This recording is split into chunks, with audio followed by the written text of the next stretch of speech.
বাংলাদেশের প্রধানমন্ত্রী হবে তারেক রহমান, এতে কোনো সন্দেহ নাই, কোনো সন্দেহ নাই ইনশাআল্লাহ, আল্লাহর রহম। এটা যত পরিসংখ্যান আমরা করেছি, আমাদের বিরোধী ভাইরা অনেক পরিসংখ্যান করেছে, সেখানে আমরা দেখেছি যে অন্য পক্ষের 50টা আসনে তাদের আসনের লোক দেওয়াই কঠিন। শোনেন, যত গর্জে তত বর্ষে না। একটা পার্টি খুব গর্জন শোনা যাচ্ছে, গর্জন হচ্ছে কাগজে কলমে আর সামাজিক ফেসবুকে, বুঝলেন? ওই গর্জন মানুষের মধ্যে নাই, মানুষের মধ্যে গর্জন ধানের শীষ, এ ছাড়া কোনো গর্জন নাই। ধানের শীষ হল সমুদ্র, আর যারা প্রতিপক্ষ পার্টি তারা হচ্ছে নদী। নদী আর সমুদ্রের পার্থক্য কি জানেন? নদী দেখা যায় বারবার, সমুদ্র দেখা যায় এবার দেখা যায় না, দেখা যায় না। কাজে এটা আল্লাহর দান। এবং এই পার্টি যার সৃষ্টি সে শহীদ রাষ্ট্রপতি জিয়া রহমান, যিনি এই মাটির সন্তান, এই বগুড়ার সন্তান, যিনি বাংলাদেশকে একটা দল দিয়েছিল, একটা মার্কা দিয়েছিল, এবং সেই মার্কায় ভোট দিয়ে আপনারা এই ফ্যাসিস্টের বাবা শেখ মুজিবের সেই বাকশালকে আপনারা সে কি বলে উঠিয়ে দিয়েছে জিয়া রহমান। বাকশালের পরিবর্তে এই দেশে গণতন্ত্র নিয়ে এসছে রাষ্ট্রপতি জিয়া রহমান। এই দেশে হাসিনা ফ্যাসিস্ট হাসিনা বিদায় দিয়ে আপনার যে সরকার এখন রাষ্ট্র অন্তর্বর্তীকালীন সরকার, এই সরকারের যে নির্বাচন হবে, সেই নির্বাচন ইনশাআল্লাহ সেই জিয়া রহমানের দল, সেই দেশনেত্রী বেগম খালেদার দল, তারেক রহমানের নেতৃত্বে আবার ইনশাআল্লাহ বাংলাদেশের সরকার প্রতিষ্ঠিত করবে করবে করবে ইনশাআল্লাহ। আমার আহ্বান, আপনার পিছিয়ে থাকবেন না, আপনার ইয়ে থাকবেন, ভোটে পিছিয়ে থাকবেন না। যেন বলেছে ড্রেনের কথা, বটতলা থেকে পাশ দিয়ে একটা ড্রেনেজ। আমি তো ড্রেন না, আমি তো কি দিতে চাই জানেন? আমি আপনাদের পারলে তো একটা নদী দিতে চাই। ড্রেন তো ছোট, বুঝে দিতে পারতাম সেটাই আল্লাহ করে দিতাম। ড্রেন খুব ছোট্ট কাজ, আমার জন্য মোটেও বড় কাজ নয়, ছোট্ট কাজ।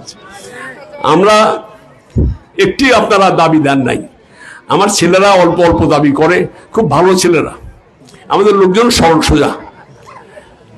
একটা দাবি আপনার উঠান নাই। কি দাবি জানেন? দাবিটা হলো আমাদের সরকারের 2001-এর গভর্নমেন্ট, যে গভর্নমেন্ট আমরা জামাতকে নিয়েছিলাম, এবং সেই গভর্নমেন্টের সময় জামাত মন্ত্রী বানিয়েছিল দেশনেত্রী বেগম খালেদা জিয়া, আমাদের সরকারি মন্ত্রী ছিল। আজকে ভুলে গেছে ওনারা ভুলে গেছে। তো যাই হোক, সেই সরকারের সময় শেষের দিকে তখন জ্বালানি মন্ত্রী ছিল মোশাররফ সাহেব। মোশাররফ সাহেব বগুড়া আসছিলেন। বগুড়ায় আমাদের মিটিং হয়, এখানে বাবলুর মনে আছে নিশ্চয়ই, যে সেই মিটিংয়ে আমরা আপনার এই গ্যাসের লাইনের কথা শেরপুরে গ্যাসের লাইনের দাবি তুলেছিলাম।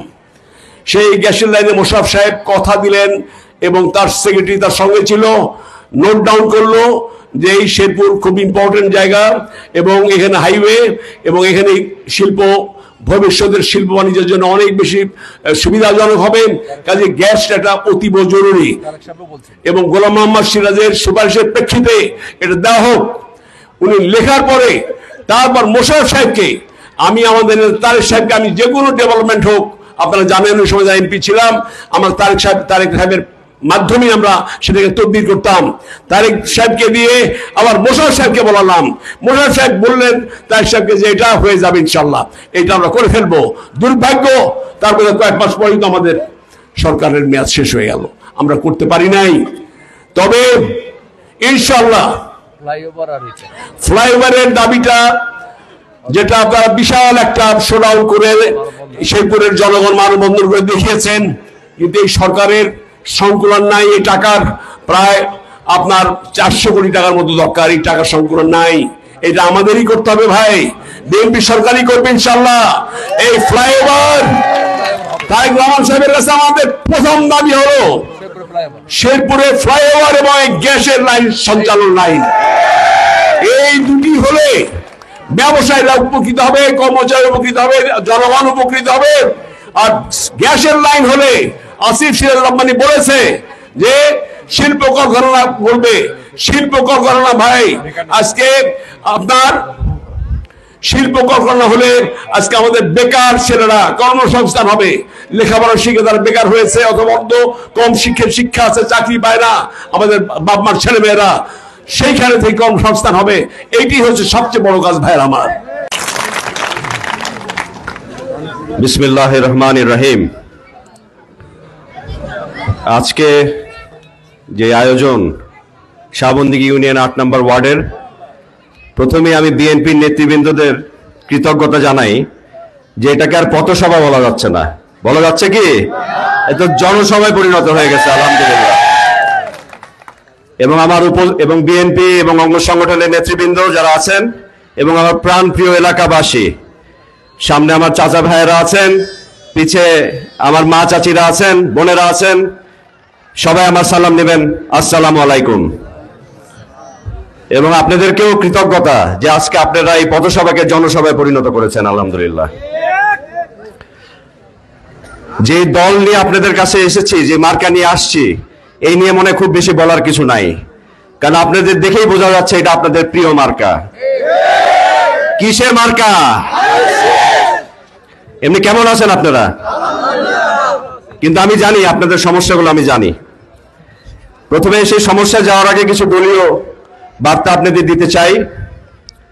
বিএনপি যে আদর্শে বিশ্বাস করে এবং যেই রাষ্ট্র গঠনে বিএনপির যে 31 দফা, আপনারা জানেন যে যেখানে ইসলাম ধর্ম, যেটা আমাদের হৃদয়ের ধর্ম, অবশ্যই সেই ইসলাম বান্ধব বিএনপি, এটা তো আপনারা জানেন।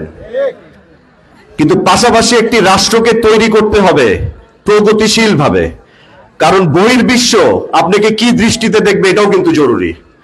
ভবিষ্যতে আপনার যে আমাদের বন্ধু রাষ্ট্রগুলো আছে এবং আপনারা জানেন পশ্চিমা রাষ্ট্র আছে, তাদেরকে বন্ধু হিসেবে পেতে, এবং আমাদের জানেন যে আমাদের যে দেশ, তাদের অনুদান সহযোগিতা কিন্তু সবসময় আমাদের প্রয়োজন।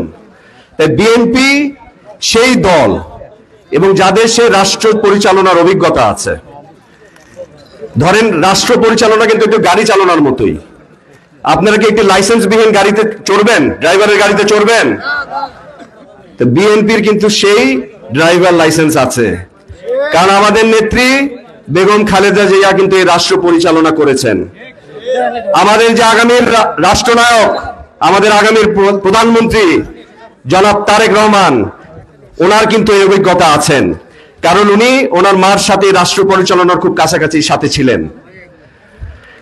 এবং বিএনপি যে আদর্শে বিশ্বাস করে, হ্যাঁ আমরা অন্য রাষ্ট্রের সাথে বন্ধুত্বপূর্ণ সম্পর্ক থাকবে, কিন্তু আমাদের নেতা কি বলেছেন? সবার আগে বাংলাদেশ। কোন রাষ্ট্রের তাবেদারি কিন্তু আমরা করব না, সে ভারত হোক কি পাকিস্তান। বাংলাদেশ নিজ পরিচয় মাথা উঁচু করে উঠবে। ঠিক একইভাবে গোলাম মোহাম্মদ সিরাজ এবং তার সন্তান আমি আসিফ সিরাজ রব্বানী, আমাদের কাছে সবার আগে শেরপুর দুনট।